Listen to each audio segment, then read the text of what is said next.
जैसा आप बनना चाहते हैं वैसा नहीं बन पा रहे हैं, तो जानिए उसका असली कारण गौतम बुद्ध की कहानी से। नमस्कार दोस्तों, आप सभी का मोटिवेशनल चैनल पर स्वागत है। दोस्तों, क्या आप जैसा बनना चाहते हैं वैसा नहीं बन पा रहे हैं, या जो आप चाहते हैं अगर वो नहीं हो रहा है, तो आज की यह कहानी आपके लिए ही है। दोस्तों, इस कहानी को ध्यान से अंत तक जरूर सुनिए। दोस्तों, अगर आप इस कहानी को अंत तक ध्यान से सुनते हैं तो आपको इस कहानी से कुछ ऐसा सीखने को मिलने वाला है जो आपको आपकी लाइफ में बहुत काम आने वाला है। इसलिए इस कहानी को अंत तक अवश्य सुनिए। Life changing Gautam Buddha, story on success in Hindi. दोस्तों, आज आपके पास जो कुछ भी है वो इसीलिए नहीं है कि आपकी किस्मत में इतना ही लिखा था या फिर आपकी किस्मत ही खराब है, बल्कि वो इसीलिए है क्योंकि आप इतना ही डिजर्व करते हैं। दोस्तों, ये प्रकृति बड़ी ही न्यायप्रिय है। ये उसे उतना ही देती है जितने का वह हकदार होता है। चाहे वो ज्ञान हो या धन, अभी आपके पास उतना ही है जितने की आप हकदार हैं।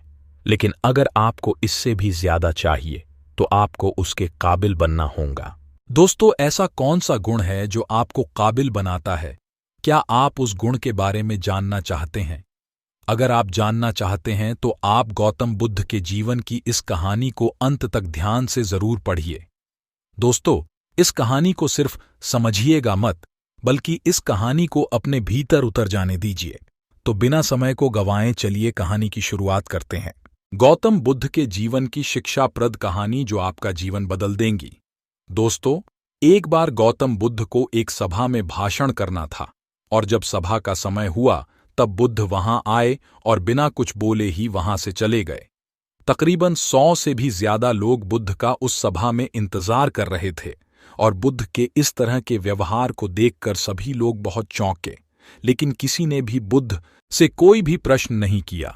दोस्तों, अगले दिन फिर से सभा का आयोजन हुआ, और दूसरे दिन सभा में लोगों की संख्या तकरीबन घट गई। इस बार तकरीबन 80 लोग सभा में बैठे हुए थे। बुद्ध सभा में आए, लेकिन इस बार भी बुद्ध ने वही किया, यानी बुद्ध इस बार भी आए और बिना कुछ बोले ही वहां से चले गए। लोग दोबारा से चौंके, लेकिन किसी ने भी बुद्ध से कोई प्रश्न नहीं किया। अगले दिन सभा का आयोजन फिर से किया, लेकिन इस बार सभा में लोगों की संख्या और घट गई। इस बार सभा में केवल 50 लोग ही आए हुए थे। बुद्ध सभा में फिर से आए और उन्होंने इधर उधर देखा और बिना कुछ बोले ही सभा से चले गए। उसके बाद कुछ लोग क्रोधित भी हुए, क्योंकि लोगों ने अपना काम छोड़ छोड़कर आए हुए थे, लेकिन किसी ने भी बुद्ध से कोई प्रश्न नहीं किया। अगले दिन फिर से सभा का आयोजन हुआ।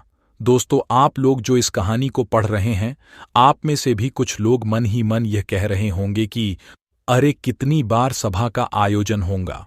और आप लोगों को भी इस कहानी को सुनते वक्त इरिटेशन होना शुरू हुआ होगा। और जिन जिन लोगों को भी अभी इरिटेशन होनी शुरू हो गई है, उन लोगों को तो यह कहानी बड़े ध्यान से सुनकर समझना चाहिए, क्योंकि यह कहानी आपके लिए ही है। अगले दिन फिर से सभा का आयोजन हुआ, लेकिन इस बार सभा की संख्या और ज्यादा घट गई थी, यानी इस बार सभा में सिर्फ 30 लोग ही थे। फिर उसके बाद बुद्ध सभा में आए, मुस्कुराए और फिर से बुद्ध ने वही किया, यानी बिना कुछ बोले ही वहां से चले गए। इस बार भी लोग बहुत क्रोधित हुए, और इस बार लोगों ने पीछे से कुछ कहा भी और बड़बड़ाए भी, लेकिन बुद्ध ने उनके किसी भी प्रश्न का उत्तर नहीं दिया। दोस्तों, अगले दिन फिर से सभा का आयोजन हुआ, और इस बार लोगों की संख्या बहुत ज्यादा घट गई थी, यानी इस बार सभा में कुल मिलाकर 15 लोग ही आए हुए थे। इस बार भी बुद्ध सभा में आए, लेकिन इस बार बुद्ध अपना आसन ग्रहण कर लेते हैं।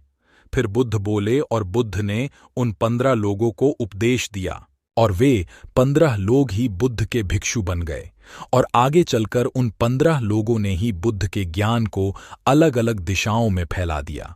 फिर एक दिन बुद्ध से किसी ने पूछा कि बुद्ध, आप कई दिनों तक बिना बोले ही सभा से क्यों चले जाते थे? फिर बुद्ध कहते हैं कि मैं उन लोगों को खोज रहा था जो लायक थे, यानी कि पहले दिन 100 से भी ज्यादा लोग आए हुए थे, उसमें से ज्यादातर लोग सिर्फ आए हुए थे। उन्हें मेरे उपदेश से कोई भी मतलब नहीं था, वे बस आ गए थे। और उसमें से ज्यादातर लोग सिर्फ देखने और सुनने आए हुए थे कि सभा में क्या होता है। वे मेरे काम के लोग नहीं थे, क्योंकि वे लोग मेरे ज्ञान को औरों तक नहीं पहुंचा सकते थे। मुझे तो उन लोगों की खोज थी जो मेरे ज्ञान को जन जन तक पहुंचा सके। कई दिनों तक सभा से बिना बोले ही मैं इसीलिए चला गया, क्योंकि मैं यह देखना चाहता था कि वे कौन लोग हैं जिनके भीतर वास्तव में प्यास है। जिन लोगों के भीतर में वास्तव में प्यास थी, वे लोग अंत तक जरूर रुके, और जो लोग बस ऐसे ही आ गए थे, वे लोग पहले या दूसरे दिन ही चले गए। जिनके भीतर धैर्य था, उन्हें मुक्ति का मार्ग भी मिला, और जो लोग जल्दबाजी में थे, वे लोग अब घर में बैठे हुए हैं। सवाल यह नहीं है कि मैं तुम्हें क्या दे सकता हूं, बल्कि सवाल यह है कि तुम क्या ले सकते हो। तुम्हारा पात्र कितना बड़ा है और कितने के तुम हकदार हो। जितने के तुम हकदार हो, उससे ज्यादा तुम्हें नहीं मिलेगा। फिर वह व्यक्ति बुद्ध से पूछता है कि बुद्ध लायक कैसे बने। फिर बुद्ध कहते हैं कि धैर्य के द्वारा।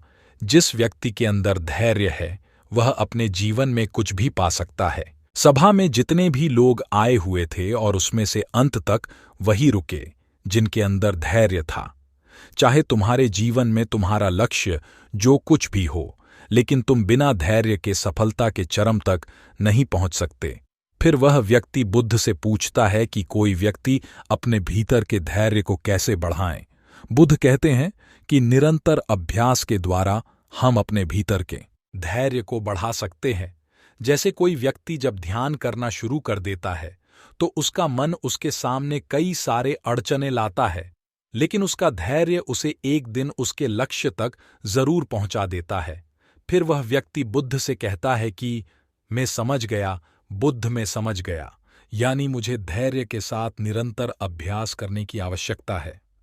दोस्तों, अब आपको समझ आ गया कि आपके पास वो क्यों नहीं है जो आप पाना चाहते हैं, क्योंकि आप उसके लायक नहीं हैं। आप लायक तभी बनेंगे जब आप अपने भीतर धैर्य को बढ़ाएंगे। और धैर्य कैसे बढ़ेगा? धैर्य बढ़ेगा निरंतर अभ्यास के द्वारा। और अभ्यास कौन करेगा? अभ्यास करेंगे आप, तो फिर करते क्यों नहीं? दोस्तों, अब आपको समझ आ गया कि आपके पास वो क्यों नहीं है जो आप पाना चाहते हैं, क्योंकि आप उसके लायक नहीं हैं। आप लायक तभी बनेंगे जब आप अपने भीतर धैर्य को बढ़ाएंगे। और धैर्य कैसे बढ़ेगा? धैर्य बढ़ेगा निरंतर अभ्यास के द्वारा। और अभ्यास कौन करेगा? अभ्यास करेंगे आप, तो फिर करते क्यों नहीं? दोस्तों, खुद से ईमानदारी के साथ एक प्रश्न जरूर पूछिए कि जो आप भविष्य में बनना चाहते हैं, उसके लिए क्या आप धैर्य के साथ कर्म कर रहे हैं? दोस्तों, अगर उसका उत्तर नहीं है, तो अपनी असफलता के लिए जिम्मेदार आप खुद होंगे। दोस्तों, आज की यह गौतम बुद्ध की शिक्षाप्रद कहानी आपको पसंद आई होंगी, तो नीचे कमेंट बॉक्स में यस जरूर लिखें, और उसके साथ ही इस कहानी को अपने दोस्तों के साथ शेयर करना न भूलें।